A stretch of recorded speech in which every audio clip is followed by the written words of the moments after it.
Hey folks, welcome to the Beans and Dice podcast, a podcast about how we game. I'm Carlos. Rob.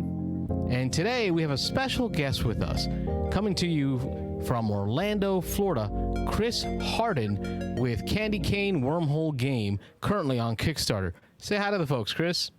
Hey guys, thank you for having me. I'm happy to be here. Absolutely. Thanks for being on. Thanks for joining us today. And I always like to start off my conversations with guests on the show with, are you now or have you ever been a gamer? I have, and I am. So I'm a dad. I have 2 kids. And so my world in gaming, especially with tabletop, is around my children. I have a 10-year-old and a 6-year-old. So we actually happen to have bought a game just today called Grounded.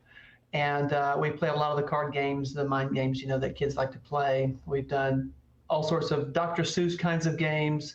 Outfox, which is one of our favorites, the kids love. So basically, maze games and the kind of stuff you can spend for a family game night, that's usually where we are. And on the other side, in addition to being a consumer, I'm also a game developer. Not just the game that we're going to talk about today, but all of my career has been in video game development. So I worked for EA Sports. We have a studio here in Orlando and in Vancouver.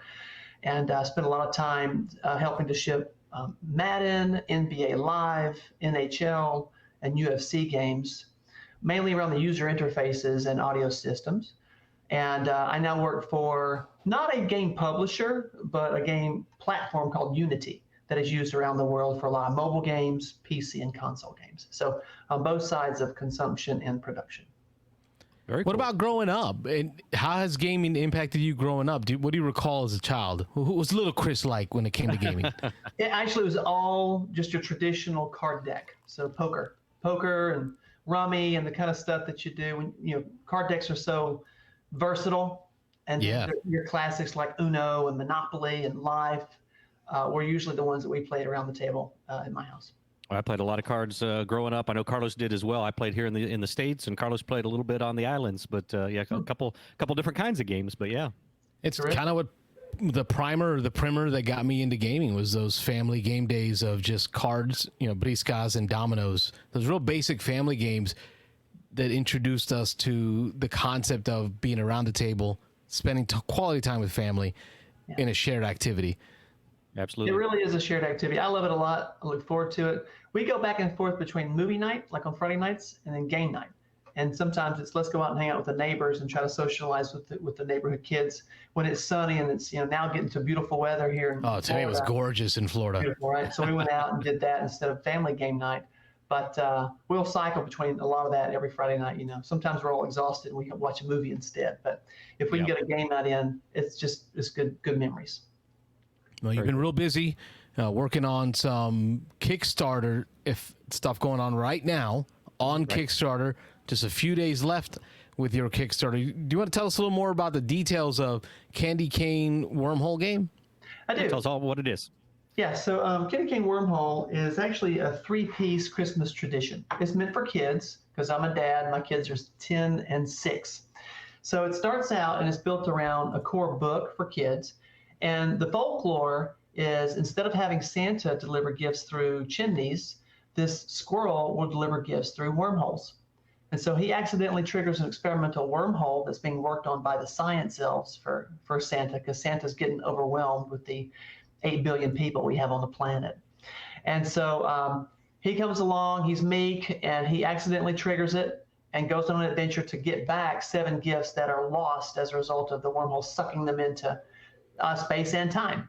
And in the end, he gets them all back, but he misses Santa. As Santa takes off, he doesn't get the gifts to him. So he and the science elves deliver those gifts instead of Santa. And then Santa invites the squirrel and the science elves to start delivering gifts after that. So the kids read this story and understand the core of it.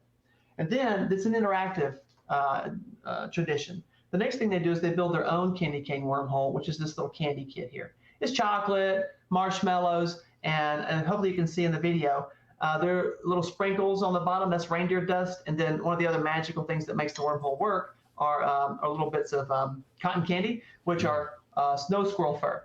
So those are magical ingredients that actually make the wormhole work.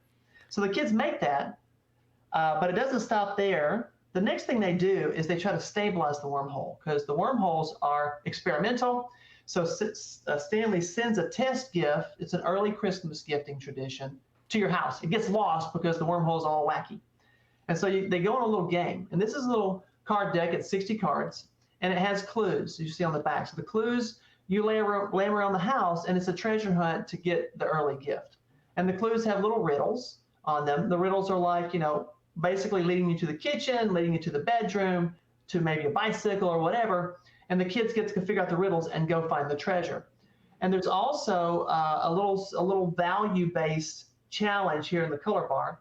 And each one of these are basically reinforcing 7 different values that get surfaced in the game. So being helpful, being patient, being thankful, for example. And the idea is that they're practicing these values, these family values, and they strengthen the wormhole so that it's stable by the time you get to Christmas. And so that's a lot of fun. There's also picture clues. So kids that can't read yet, they have simple clues and they can go find things like curtains and that kind of stuff. And that's the tradition. So it's interactive, and it's built with some inclusion in mind, so that different backgrounds of folks can come and enjoy it. But it's just meant to have a good time before Christmas. You talked about 7 activities or 7 challenges. Are they meant to be played in one evening, or is this to be spread out over a 7-day event? What's the thought on that? It's one evening, actually, and we can talk. I'd like to talk with you when we get to the segment about how I arrived at this game mechanic, because I had a completely different game mechanic the first time out. This has been in development for 3 years. But the way it works is it'll last 15 to 30 minutes. There's a little bit of setup time, but the game itself is around 15 minutes. The activity for making the little kit is probably 30 minutes, and then the reading the book is 15 to 30 minutes. So you can get it all done in the evening if you want. Some parents read the book, and then the next day they do the treasure hunt. It just depends on what the parent wants to do. It is designed intentionally to keep a busy parent not having a complicated life. So there's not something every morning that the parent has to do. It's like, let's get it all done in one evening and have a great time, as opposed to some traditions which last day after day after day. And that's the reason I brought it up. I know we have some Christmas books that run through the month of December, and then those tend to not get as completed as maybe the one that's just a few days of activities. So it's a good question. Good answer. I like the idea of making it a one-time event, or even multiple times during the Christmas season. Yeah, in fact, the kids ask for the deck so they can do their own treasure hunts. They like making them for their siblings, which is pretty sweet. And then picking places to hide it that kind of match. Yeah, they can. They really can control it. It's easy for them to set up. A lot of kids will do that, so it's fun. I was just going to jump in there. I was going to ask about target age range on it, but I do want to make a side comment to that.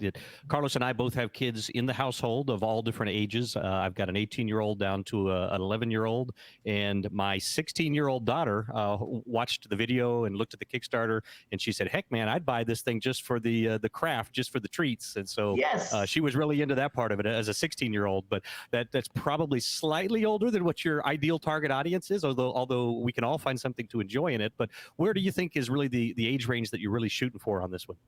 The starting age range is 3 years old. We did do testing with 2-year-olds, and I arrived at that initially by watching YouTube videos to see how much children will speak and articulate at certain ages, because there's a bunch of parents that says talking to a 3-year-old, talking to a 4-year-old, you can see how savvy they are. The 3-year-olds are great. The picture cards are good for 3 and above.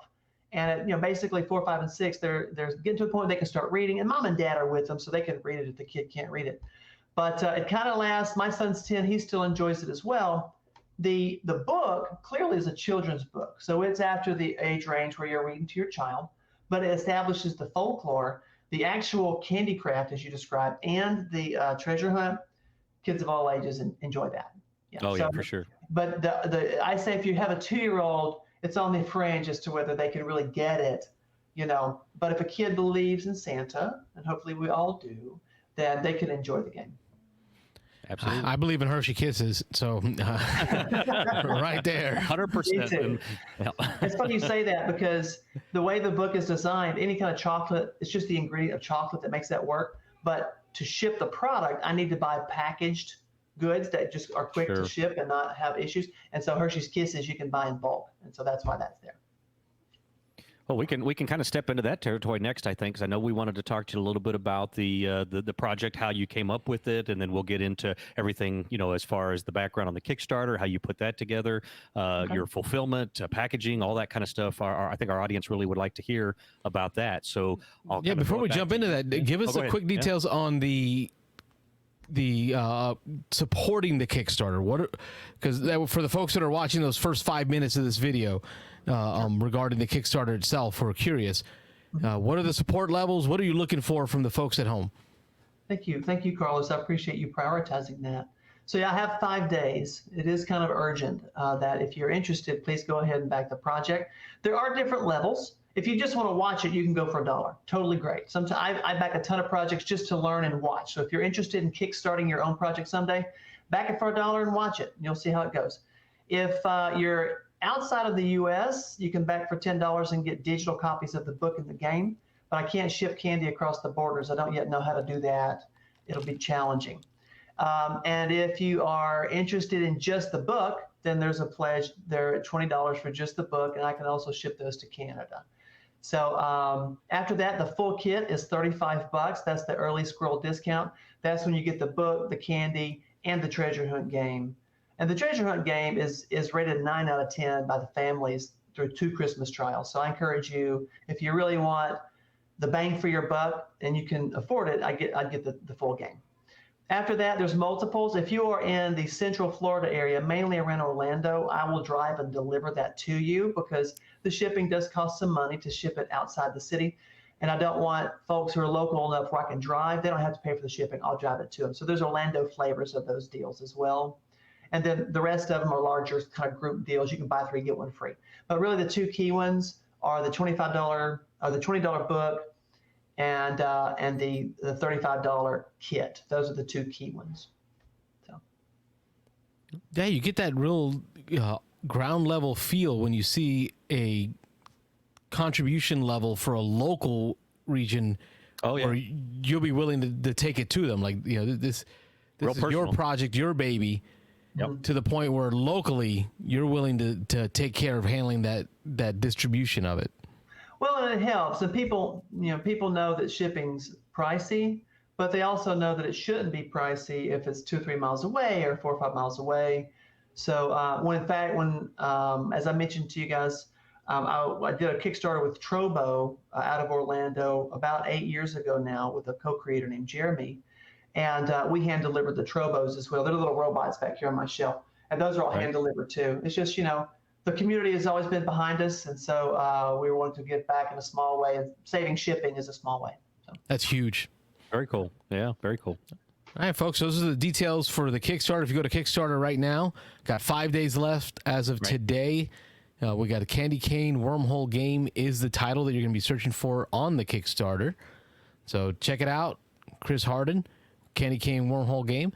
But now we're going to talk a little bit about the part that Robert and I'm certain many of our audience enjoy is the development part. Really talking about how to get stuff onto Kickstarter, how to publish or print cards and books and components. Talk your story. How'd that go? Because you said 3 years of development. That's right. And there's some reasons why it's 3 years. So I had the idea actually many years ago while working on Trobo. But the concept that I've created with Candy Cane Wormhole really didn't work with that character and its folklore. So Stanley emerged about 3 years ago. I started writing the script. It was actually a few months before COVID hit.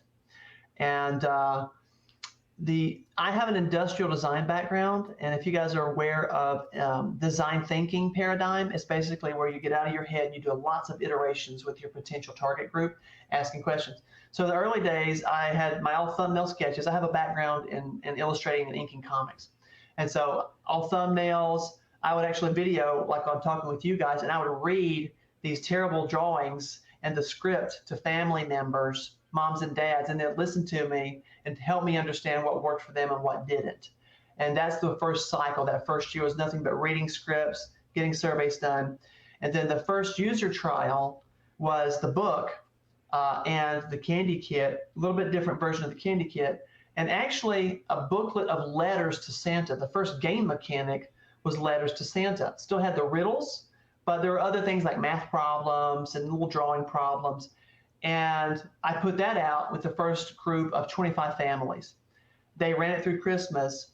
And that's one of the reasons why it took 3 years, is because I could only test this in homes with families that have kiddos. Mm-hmm. And it's a Christmas gift. So it's very tight window of time where families are willing to try this out. Yeah, I'm not willing to put that in front of my kids in July. It doesn't work, right? Right. So what the results were is that the story was good, but it needed some improvements, like making it shorter, taking out some things. So I changed all that. I did surveys. So you can do like a Google survey. If you're interested in getting feedback on your product, you can do anonymous Google surveys. It used to be Survey Monkey, I think, but they've kind of grown up, and it's no longer free, unfortunately. You have to pay a little money. But you can do your own Google Forms with a Gmail account, send people there and ask honest questions and keep it anonymous. And you'll get really good feedback. So the book changed, and then I even experienced this too. The either founder or CEO of Nintendo said, we iterate on our games to find the fun. I'm not sure if you guys have heard that phrase, finding the fun. Yep. But the fun was not in that game mechanic with the letters to Santa. It just didn't work. So it was slow and plodding. And that, Carlos, was something you mentioned earlier. It was several days. You could go as long as you wanted to. And the kids were not waking up and running to see what the next clue was. They weren't remembering anything. So the fun was low. I felt it. The parents reported it. And I do something called a Likert scale. It's a 10-point scale where you ask someone, do you like it? Is it fun? Whatever the question is. And you're trying to figure out whether or not they would recommend it to a friend. And so if they give you a 9 or 10, they're going to recommend it. If they give you a 7 or 8, they're being nice. If they give you a 6 or below, it's terrible. And the goal is to get above 8. So it was nowhere near there. So anyhow, I changed the mechanic to a treasure hunt game. And that summer, I printed business cards, just your standard Avery business cards with the treasure hunt. I built those up, mailed those out in the user trial, and I gave like the prizes of like Kit Kat bars and stuff for families to try it out. That went gangbusters. The kids all loved it. They wanted to play it, and I knew I was on to a much better experience. These cards here? Yes, that's from the user trials. Actually, all the videos from the user trials. So that there is not how the final deck, as you recall, I showed you the final deck earlier. It looks like this here. But that was the content I got during the user trials, and the kids are running around having a blast. And so that was from the second user trial at Christmas, where I actually had the cards made. You can see the difference in the progression in the two different card types. So it was nice because in the summer, I could run the treasure hunt and not have to worry about the story and the folklore of Christmas. So anywho, come the second Christmas, this past one, I ran it with another 25 families. The kids loved it, and so I knew I was set on the game mechanic. Yeah, so you really focused outside of Christmas on the game itself that you're looking for, the treasure hunt game for the kids, making that fun. Yep. And then the tie-in to the holiday, the Christmas theme. The holiday, yeah. Yeah, it's a great way to break it out. If you can do that, you guys know game mechanics can transcend brand and folklore. You guys talked about that in actually the podcast a couple of weeks ago. One of you was talking about one of the games. He was so stoked about it. It was from, I'll think of it in a minute. Anyhow, was so stoked about the game, but when he got it, he said, I'm never going to get this to the table. So he ended up not buying it. I'll think of the name in a minute. Anywho, so that was great. And I knew I was ready. I had to make some story tweaks, but essentially I was ready to kickstart this summer. And I could have kickstarted as early as May, but it's a seasonal product. No one's going to buy Christmas stuff in May. They're not. So instead, I ran Facebook ads, and it was all about this treasure hunt game. And I was running several Facebook ads to a lead page to basically have people sign up. So this is the marketing side. And I was trying to figure out test my own hypothesis around what was the best marketing angle. Because, I have the game, I have the book, and I have the candy. Right. And so I did what's called A/B testing, not really with the candy, but whether the book or the game would lead to more traffic going to my landing page.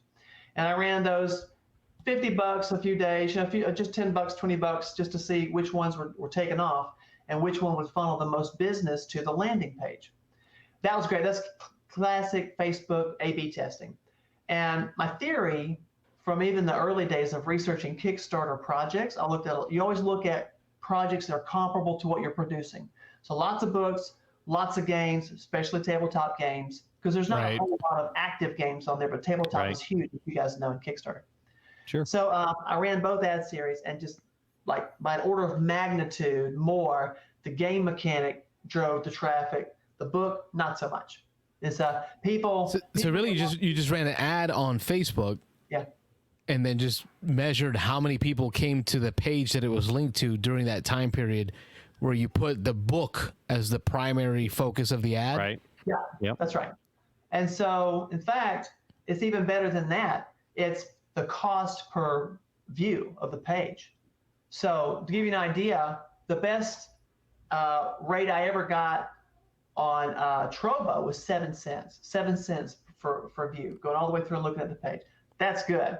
$1 is not good, and $3 is not good, which I've had those in the past. So you run it for a while, and you see the numbers come down as the algorithm gets better and better. And so in May, I was getting, 60 cents to $1 for the book ad content, and I got down to 11 cents for the game. And actually, so you knew that should be the focus of the marketing, of the design, yes, of the packaging. Yes, it's basically the online packaging. What are people seeing, and they're willing to click through and look at it. And then there's this whole thing around your landing page. You got to learn how to sculpt a landing page so people will sign up, give you an email address, if you give away some free content and all that. So there's all sorts of stuff in landing page content you can learn as well. Yeah, there's many times I've hit the landing page and then just stopped before entering any data, just kind of hit the back button. That's it. That's called bouncing. That's called bouncing. If you go, and there's specifics around it, like, if you only stay 5 seconds, or if you don't touch anything and you leave, there's some bounce metrics to see what your bounce rate is on your page. And so Google Analytics will tell you your bounce rate for those. Did you find anything for the folks at home that are developing and stuff? Any tips that you got out of that part? Because you got me to the landing page. How'd you get me to stick? The way you get people to stick, there's a very special formula that you use. It was called above the line. It's the first thing you see. And whether or not you scroll down, there's other stuff. But you have to have a format set up so the person knows what it is, knows there's a call to action, and it's them. They have to see themselves in that experience so that it's enough for them to scroll down and learn more. And if you don't get them to learn more, they bounce. So my page, I actually annealed it a lot. The very early days, it was full of jibber jabber and just too much. And so you have to really work on, just like when you're crafting a story, getting out all the noise and getting really into the focus of whatever it is you're trying to tell and sell. And so there's lots of YouTube videos, articles on how to get your landing page to speak to those coming to your page.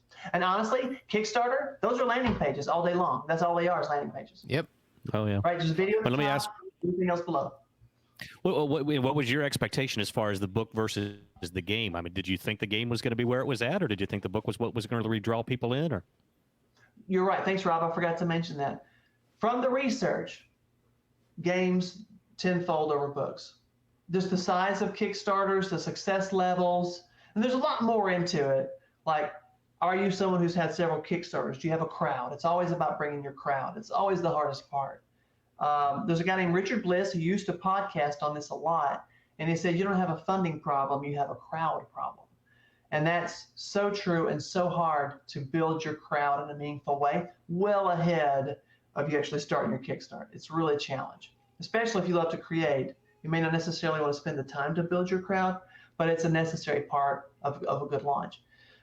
So anywho, with that in mind, the books just didn't have as much of a launch size as the games. The body of, if you look at the pie chart of gaming versus book publishing on Kickstarter, they publish really great metrics. Gaming is huge. I'm going to pull a number out here, but it's like 30 or 40% of Kickstarters. Books are like 3. It's really a difference. Wow. Yeah. So I had the hunch or the hypothesis that if I led it with a game, it would get more activity, more interest, and it has. That's very true. So interesting. Yeah.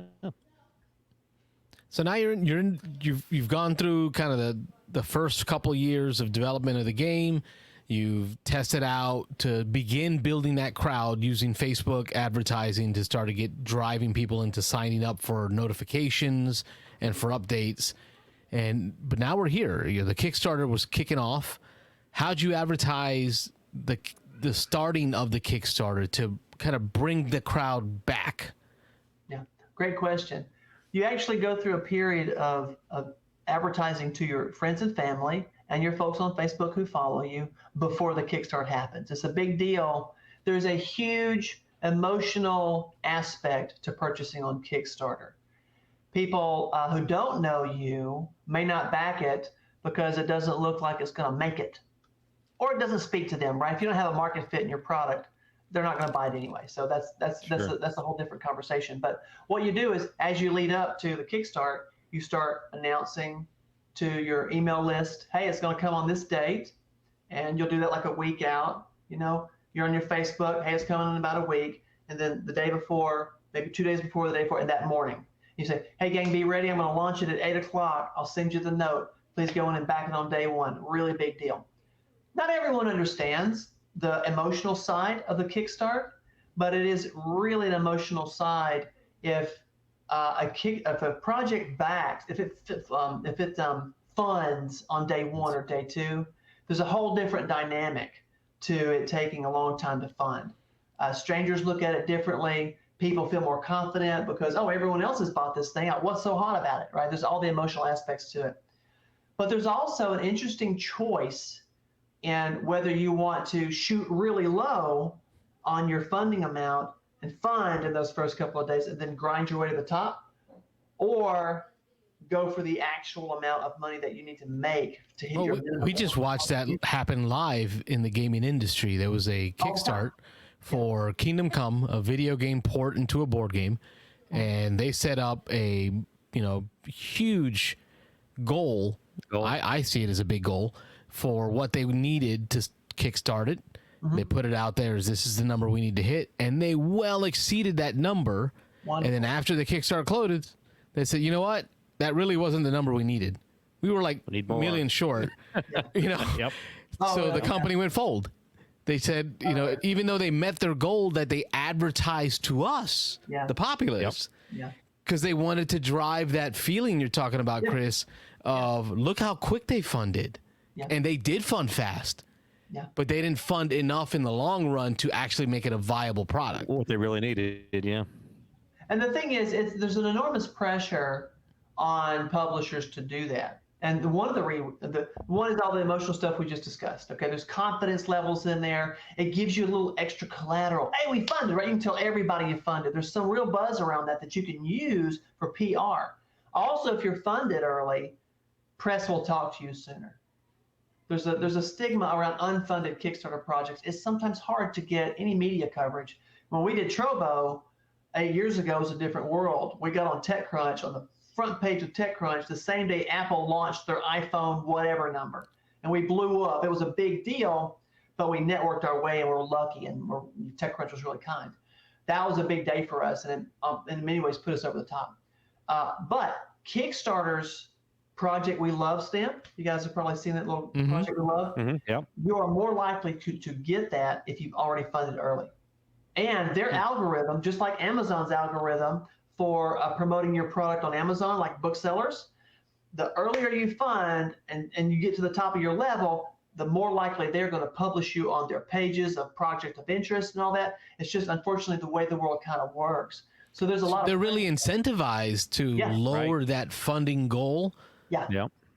You are. And then just pray that you make it to the amount you really need. Yeah. Because that's got to be an embarrassment. I'll tell you what, the Kingdom Come debacle, I'll call it, has been eye-opening for me and for many others in the gaming industry. Because there's still videos coming out right now of people reviewing copies of Kingdom Come, and the company's folded. Like, they're done. Yeah, right, because these people have received copies, have started to publish their reviews on it, and now they're having to pull those back to say, well, never mind. That's a lot of energy wasted. Life, yeah. Yeah, and the thing is, there is. I mean, I can tell you, I made the same kind of decision, right? Because for me, that 10,500, that is my minimum order quality purchase. I got to hit that number, and if you're going through planning for kickstarting, we could talk about shipping and fulfillment. That's something we want to discuss. That is like the biggest pitfall that I've seen actually with Trobo and others, where people don't understand the shipping cost. Not only the shipping cost to get the product to you, but also to get it to your customers. That big risk, even up until the night before, I was machinating with a huge Excel spreadsheet, all the different flavors, and do I expedite my shipping? Do I not expedite it? All the math. I even then was like, if I've missed something in my spreadsheet, and this is like version 15, right, just constantly going on it, and I shoot too low, there's extra money that I've still got to fund on this thing I haven't thought of. And so there's a risk mitigation for me.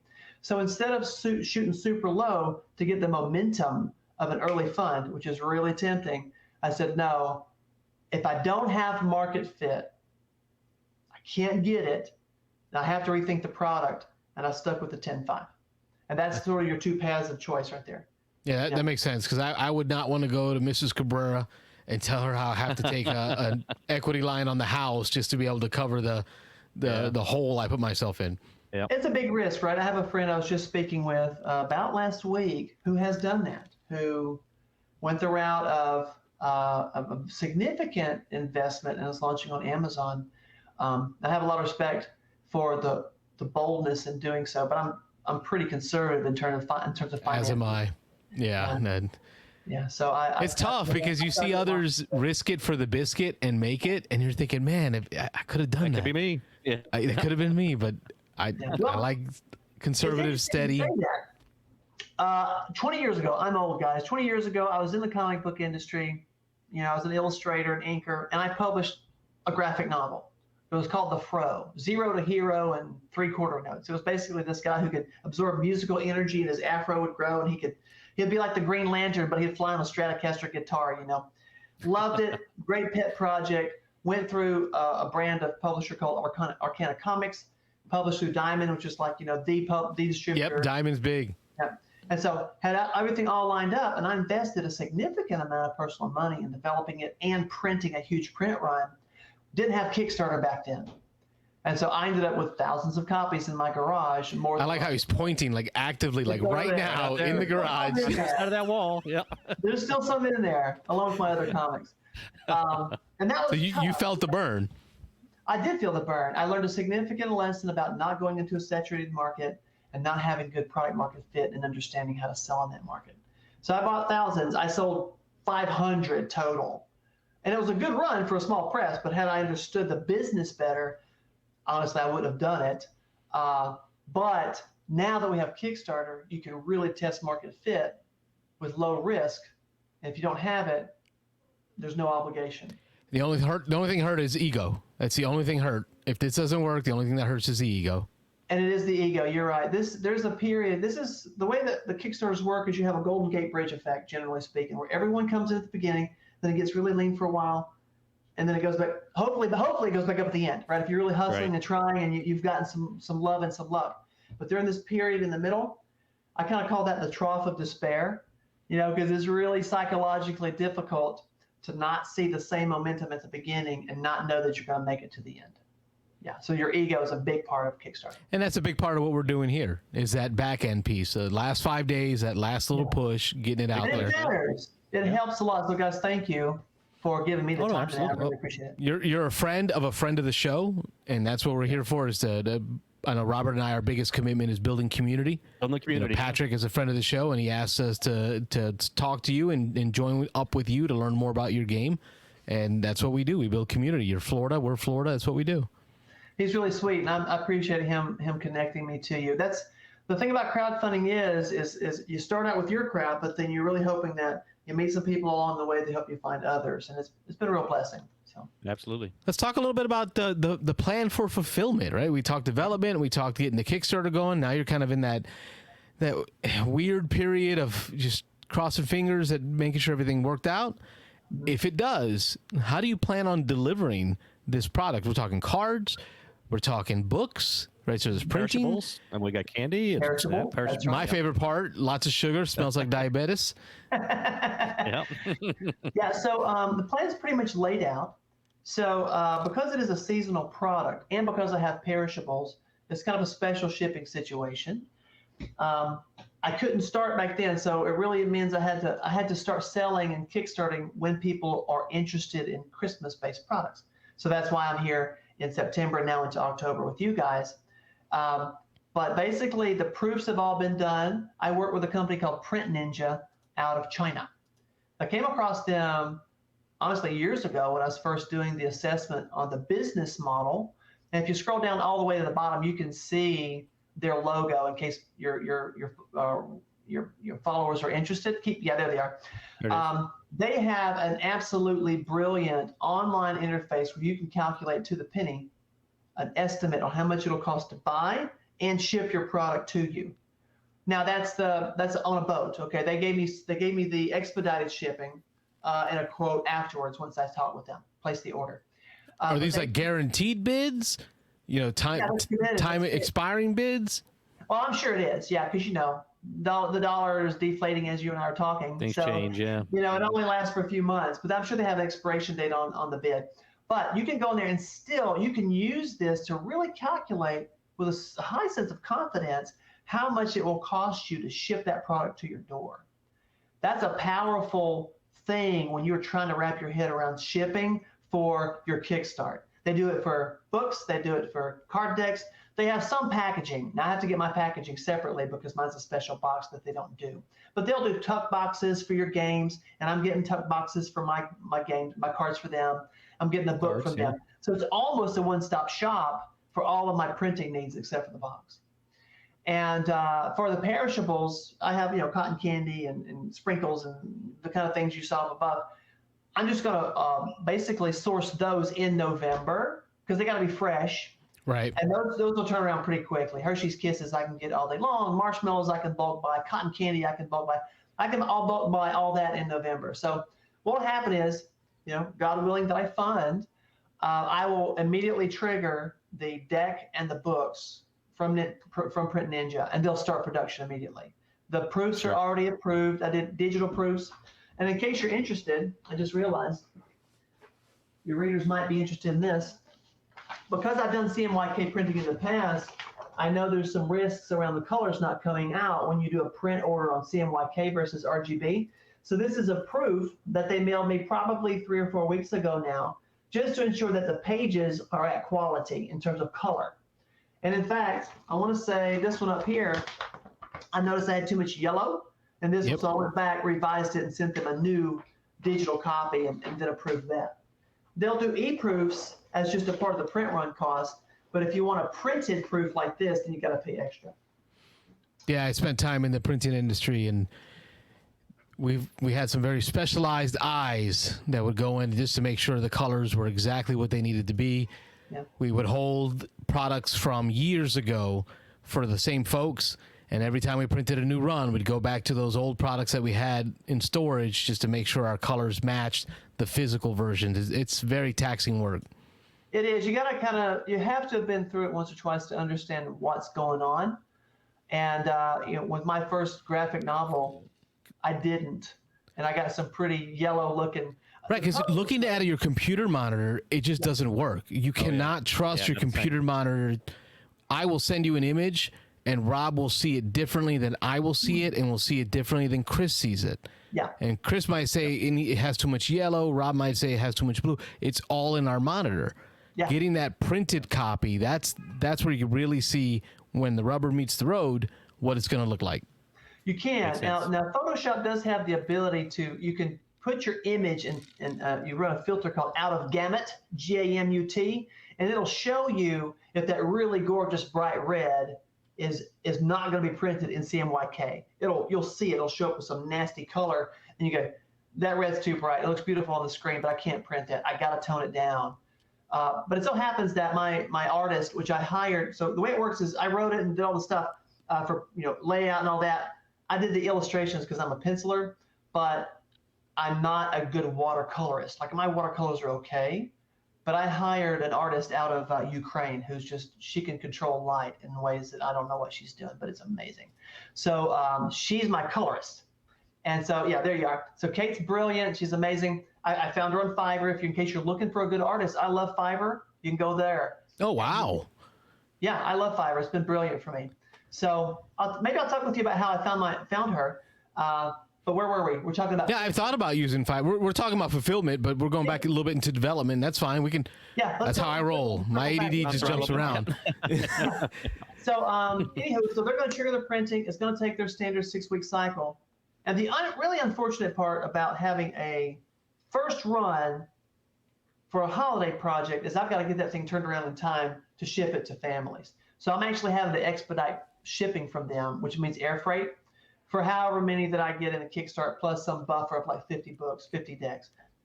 That is so pricey. That's the most painful part about kickstarting a Christmas product like this or a seasonal product. If I were just like, well, I'll just ship everything to you next year, then I wouldn't have that problem. But one thing about kickstarting is that you will get taxed the year that you make the Kickstart money. You can't hold it until the next year. So you'll lose whatever your tax bracket is. You'll lose that much money off the top of your Kickstart dollars.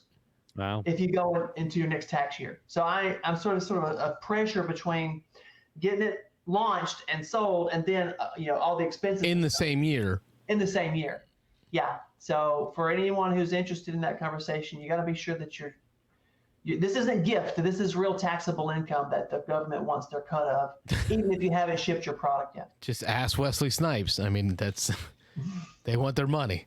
And I get it, right? So the plan is they will land this at my door the third week of November or over Thanksgiving. I will fulfill and turn everything around in time for Christmas at priority shipping, because that happens to be the cheapest for the box that I'm shipping. It's a 9x9x3. And so that's like $12 a box I'm shipping to middle of the country, and this is a little more to get to Seattle. But that's it. So I'll be turning them around the week of Thanksgiving is the plan. So the $35, the early squirrel discount with the full kit, what's the shipping on that? $12, which is you're looking at $47. Yeah, for the full commitment. That's right, and that's a little hard for folks. I respect that, but that is honestly no margin on the product. If I can be frank with you, $35 is no margin. It gets me my minimum order quantities, and then what I'll do is I'll put in a little more to get to the next level if I can. So instead of having like 250 books and 500 cards, I'll be able to buy another 250 with my own money, and then I have enough for next year's Amazon sales. That's the plan. Oh, I see. So we're and this is the key piece of Kickstarter that I'm starting to grasp is folks aren't using it for that one-time event. They're setting up a business, setting up a system. Yeah. If they can, it may be a one-time event. If you're birthing the product and you're kind of done, okay. But my mind is, okay, how do I get to next year? Because I'm going to be, if I don't do that, I'll be at zero and have to do it all over again for my next round of retail product. And I'm trying to get to Amazon. So these are all minimum order quantities. And if I can make it, I'll invest to get to 500 and have about 250 units for next year. Yeah. Okay, so that's fulfillment. Yeah, that runs the gamut of the topics that I wanted, but okay. I know you were talking about Fiverr, and I've played around with the idea of using Fiverr. Yeah. How's your experience with Fiverr? I like it. Now, I come from the comic book industry, so back in the day, I would use something called digital webbing. It's all niche to comic book illustrators. Great site if you're trying to find artists just for comic book illustrators. But not a whole lot of people there doing children's book in this case. Whereas Fiverr, you can find almost anything who'll provide almost any service for you. So here's my process. I did it with the Fro, my graphic novel, and I did it with Kate here on Stanley as well. As I will source 4 or 5 artists, including myself, and I'll pay them their page rate, and I'll give them a key page, something I maybe can use for marketing later, but it has to have the main character or characters and capture the essence of what I'm trying to do, because I need to know they can handle the contents of the book. I'll hire them at whatever they ask me, whatever they tell me the price is, and then I will, 1, see if the artwork is up to quality, and 2, is their communications up to quality? Because oftentimes you have to offshore. You have to offshore. You can't, unless you're really successful, you can't necessarily pay a U.S. artist as much as we would want to at the U.S. artist rates. We just live in an expensive country, so it's just the nature of the beast. And I'm not so awesome yet. I have the money to hire U.S. artists. I just can't afford. Yeah, we're not at Stonemeyer levels of income. Uh-huh. And actually, I don't know where Jamie sources his artists. Now that you mentioned it, I love Jamie Stegmeyer. I think he's amazing. I've been following him for years. Oh, he talked about in his last video all the sourcing of the individual art that he did for the new Wingspan Asia expansion, and it's insane. Like, I can't imagine the cost in the artwork alone. He talked about 20 hours of art for one card. He asked them to redo the peacock, and it was over 20 hours of drawing just for the peacock. Wow. Easily. I don't think people often understand how much time it takes to actually draw good quality art. And they compliment you. Oh, you're good. You did it in an hour, right? No, not really. This is about 2-3 days worth of work, and you can see the quality, right? So, and 10 years of practice to be able to make it. Yeah. Oh, yeah. A 2-day event. It's like any other craft, right? Anywho, so I will hire all of them, test their communication skills, because if they're offshore, that English is probably a second language. And I don't know 2 languages, so I'm already delighted that I know someone who has 2 languages under the belt and can communicate across borders. I'll hire them, and then I'll do a survey. I'll put a picture of whatever it is. So I took her art, my art, and the art of 3 other artists, somewhere in South America, somewhere in Europe. And I just basically let people vote. What do you think is the best piece of art for this? And they'll tell me. And she, head and shoulders above the rest of us, just crushed it, because she can control light in ways that I can't. The stuff looks so good. So if you'll actually scroll up, there's some better pictures, higher res pictures up above, I believe. Yeah, keep going right there. So those are some of the shots there. I did the pencils, and she did all the inks and the art. Excuse me, all the watercolors. Anywho, so I hire them, I have them vote, and then of course I have to hire them at a rate that I know I can afford. So when you say you do the pencils, you're doing like the outlining of our squirrel friend here? Yeah. And then so she's coming in, filling in with the watercolors? That's right. Very nice. Yeah, and then I'll go back and I'll do all the words and the layout, which is pretty simple for a children's book. But yeah, so that there, for example, I'll do thumbnail sketches all day long. Let's see here. I'll give you an idea. A little behind the scenes here. Yeah, that's what excited me about this conversation, Robert. Yeah. Is the behind the scenes development. Let's see if I've got some samples here. I'm shuffling my huge stack of drawings and such. I want to find another. There we are. There, perfect. Okay. Okay, so here's the way it kind of works. And anyone who's done comics will know, or whatever. I have a background in film, so I tend to use the film script approach. And so this is a standard script format if you're writing a film for like TV or whatever. And you can see it's all cut up because I was revising the script as I went. So the beats, you write the story, you're trying to figure where the beats are in your story, and then you get it, and then you're just making notes like crazy. So this is a cut up script because the beats were not in the right order. And then because I also illustrate, what I also do was I'll draw these little storyboards. In fact, this is a pretty late version of the storyboards. Here are the early versions, just thumbnail sketches of what I want in the story and what the beat would look like. And so you can we got like just blank PowerPoint slide sheets pretty much. Yeah. And you're just filling them in. I'm stepping yeah, through. and you write your text down here in the bottom. This is classic stuff for filmmaking. It's classic stuff for books like this, comic books, whatever.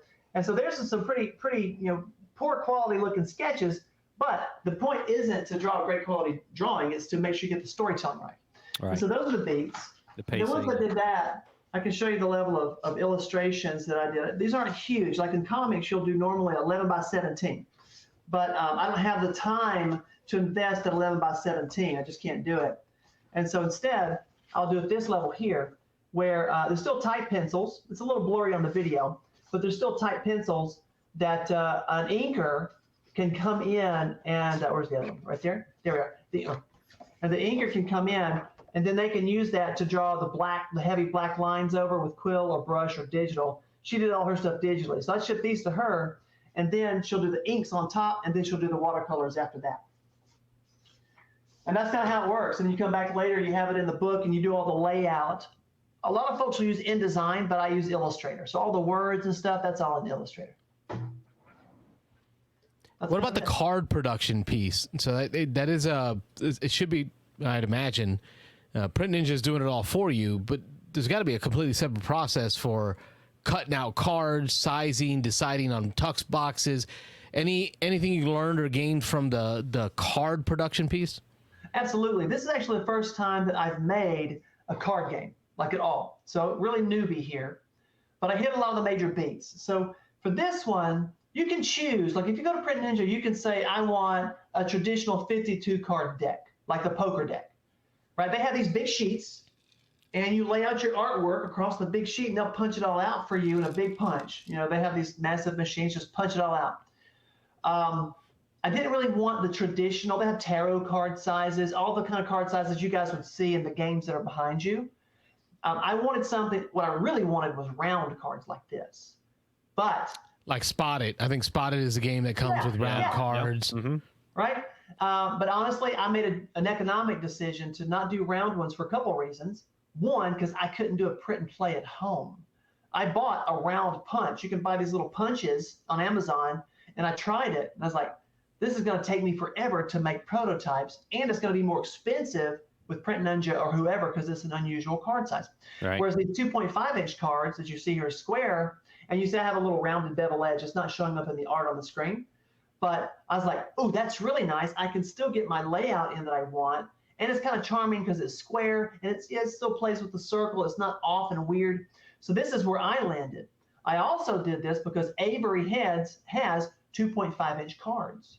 So I know I told you about the business card sizes. The prototyping that you were doing. Yeah. So prototyping, I was able to print. The only difference being between the one that I printed and cut out at home and the ones that you can get either in prototype houses or from the company itself is there's no gloss on those. Now, looking back, I didn't realize that I could have gotten a high quality print to order deck from the Game Crafter and from P&P Games. Both of those companies, you can pay $15 and get your whole deck printed. So I did that this summer, whereas when I was doing these trials, I was printing at home with Avery and punching them all out. I won't be doing that again, I can tell you. But so for $15, you can get a print-to-order deck like the one I'm holding here. This is either from the Game Crafter or it's from P&P Games. And I liked both decks really well. Game Crafter was a little thicker, which meant it almost didn't fit in my tug boxes that I bought. Because you can buy the tug boxes off of Amazon or Etsy or something. I bought them from a specialty company that knew how thick the deck was. So P&P was good. They turned it around really fast, great quality. I'll probably use them again if I do more game deck development, like if I have expansion packs or go into schools to teach STEM and that kind of stuff. It's that single source aspect that makes it easier too. It's all coming from Print Ninja. You don't have to get it from another supplier waiting for theirs to show up to then combine it all together. That's right. And also Print Ninja, the minimum order quality, I think these come out to $2.50 or $3 a deck for 500 decks. And whereas, go ahead. Yeah. Whereas a Game Crafter is $15 and P&P was $15. Great for prototyping or one-off print to orders, but when you go for a massive print run, you're trying to get margin. Print Ninja or some sort of other manufacturer, CMYK, get you to the price you can actually handle. And for the folks at home, CMYK is the colors that are used for printing the item: cyan, magenta, yellow, and black. Yeah. Black. Okay. And the layout of the cards. Let me ask about that because in the board game community, there's a lot of discussion, and there are a lot of people who will go one way or another on a game based on the layout of the text and the graphics and the things on the cards. How much thought went into that? Great question. So I'll just kind of hold it up as I talk. So I first designed it for circular cards because as I told you, I was looking for that. So that was fun, and there was the arcs and colors where it was very, very circular in nature. But I decided not to go that route as I described to you earlier. So instead, I went with this route. And the thought is I need to pull it into the book. So the value, healthy, is one of the values. And there's where he demonstrates healthiness in the book. This is actually a page from the book. Ah, nice. So that's what the art is from. There you go. Yeah. Yeah, that's actually it. If you've, I don't know if the Kickstarter shows it, but this is one of the pages where he's riding his bicycle away from a bunch of bees. Okay. And then I have a background in graphic design. So I use color as a language meaningfully. And so the next thing is how do I keep this thing cohesive from the value down to the clue, down to the, not the clue, but the challenge, and then down to the clue. And so they all have the same look and feel, even with the picture clues. the goal is that it's got to be cohesive. It's got to feel like it's in the same universe and the same feeling. And so for the children, there is no riddle. There's nothing to read. It's just a picture clue for babies. But the same kind of thing up here, the green is for the value associated with being giving. And he's giving to this little nanopus that's in there. So a conscious. And for the older siblings, they would be using a similar card, and it would have that cohesiveness, that continuity. Yes, that's exactly right. In fact, if I can find one of the other green ones, here's a good one up there. So same kind of thing. That makes it easy for us parents. Like, I'm grabbing these two. They're similar, the same pages. Makes sense. This one goes to the baby. This one goes to the 10-year-old. Mm-hmm. So I'm a jack of many trades. My graphic design, I think, is good. Now, am I a professional board game graphic designer? No. Okay, I know my limits. I know my place in the world. But yeah, the conscious also in the back. I did a bunch of different designs in the back, and I asked parents and other folks who have graphic design, which one do you like? So this one kind of carries forward the whole wormhole aspect. I like that, yeah. And it has the same text that was used on the original cover, which is a certain kind of font, was also carried through for cohesion. And I went with other fonts that were bolder and had a full black, which I thought was just absolutely beautiful. I loved it. The parents hated it. I put a little squirrel tail under it too for cohesion, because Stanley's striped squirrel tail is unique, and everyone kept telling me it looked like toothpaste that had been put on a toothbrush. And it took me a moment to recognize the theme of it on all the pictures. Yeah. And then once it hit, then I understood it. It's the squirrel tail being a part of each of the pictures. Yeah. But I could see how when you're first introduced to it, before you read the book, before you go through the cards, all you see is the back of the cards, and you think, is that crest? What is that? Yeah. And that's actually how it looked, because it did have a fat little tail right there. I loved it. But that's the thing about being a designer. You guys know it. You have to get out of your head. And so surveys are a huge part of steering you to the market. And if parents, my wife, she's wonderful. She's probably worn out after 25 years of me experimenting and doing businesses. This is my 6th business. But God love her, she supports me. But you have to get out of your head. So those surveys are critical to making sure that you make the right design decisions for your customers, as opposed to for your own passion project. 100%. This discussion has been great. This is everything I wanted out of this conversation. Yep. And I'm certain there are many folks in our group, in our audience that are, and I know this for a fact, that they're all aspiring to create, to be a part of that process of having something they've made be a part of the gaming community. So what you shared with us today is huge. Yeah, absolutely. Thanks. How do folks at home, outside of this one Kickstarter, right? We're talking about this one Kickstarter, 5 days left on Kickstarter. Yep. If folks are interested to see what Chris is up to, what his next passion project is, how do they follow you at home? You can go to chrisharden.com, and you can find my LinkedIn, Facebook. The business side, LinkedIn, is linkedin.com/in/Chris Harden, I think. But the links are all at chrisharden.com. I do business books on entrepreneurship and leadership and that kind of stuff. And of course, children's publishing is also a passion. So you can find me there. Yeah, be great. Folks, thanks again for joining us for this interview of Chris Harden with the Candy Cane Wormhole game.